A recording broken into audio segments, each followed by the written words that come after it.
Chilonzor, 4 kishi Chilonzorga. Chilonzor desa ikkita sho'x yigitlarga Chilonzorga borasizmi aka? Bashtirishda, ha, bashtirishda boramiz. Chilonzorga, ha, ikkovimiz olib qo'ymaysizmi? O'tir debdi. Desa, ya hazrashdi aka, o'tir debdi. Hay, ketavering aka, hazrash. O'tir deyman senga debdi. Sen ikkov buyoqqa kel, o'tirma shunga debdi. Rol bilan boshiga so'lamadingmi bo'lmasa? Yo'q, nima qilyapsan?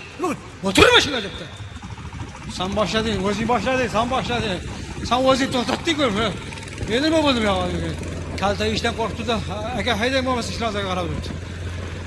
Ikkalasi orqasiga o'tirganmiz. Qanaqa o'tiradi? Bular taxminan endi tikka turib olishgan. Haydang deganiga jo'nab berib, ketidan yugurib ketyapti, yumashaqasi qolib.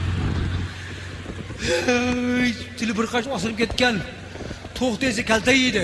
Ketaversa kuch qolmayapti, mana nima ketyapsa, xayriyat. Yo'lda gayni ko'rib qopti-yu. Hali shofyor gayni ko'rib, to'xtatdi-da, haligilar hayron bo'lib, "Ha" desa, 5 mingdan beri tushsiz. Tush.